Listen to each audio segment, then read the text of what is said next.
দিনাজপুরে ঐতিহ্যবাহী কালীতলা ফল বাজারে চলছে আমের শেষ মৌসুমের বেচাকেনা। এখানকার আম চলে যাচ্ছে দেশের বিভিন্ন প্রান্তে। বিস্তারিত জানাতে যুক্ত হচ্ছেন সহকর্মী ফখরুল হাসান পলাশ। যাব তার কাছে।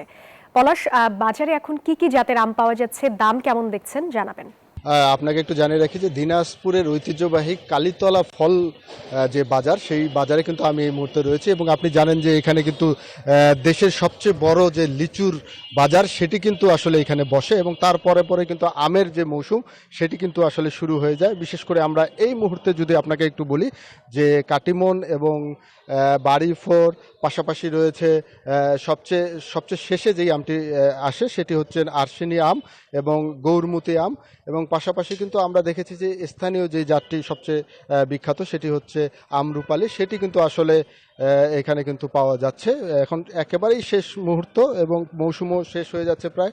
যদি আমি আসলে একজন বিক্রেতার সাথেই কথা বলি যে এখানে কি কি জাতের আম আছে এবং কি দামে আপনারা এখন বিক্রি করতেছেন একটু জানাবেন। বর্তমান আমাদের আম শেষের দিক, বর্তমান কাঠিমন আম বিক্রি হচ্ছে 180 টাকা থেকে 200 টাকা কেজি। আর গরমুতি আম বিক্রি হচ্ছে বর্তমান 100 থেকে 120 টাকা। আর রাজশাহীর আম আছে আশ্বিনী আম, যেটা শেষ আম, এটা বিক্রি হচ্ছে 150, 120, 100 কোয়ালিটির উপরে বিক্রি হচ্ছে।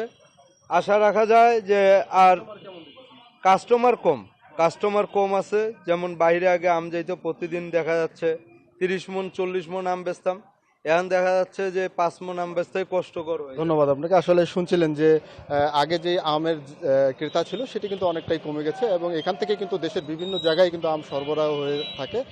বিশেষ করে এখন একেবারে শেষ মৌসুম, আর হয়তো বা এক সপ্তাহের মতো এই আমের বাজার থাকতে পারে। তো দিনাজপুর থেকে এই ছিল আমের বাজার নিয়ে আমার কাছে সর্বশেষ। ধন্যবাদ আপনাকে।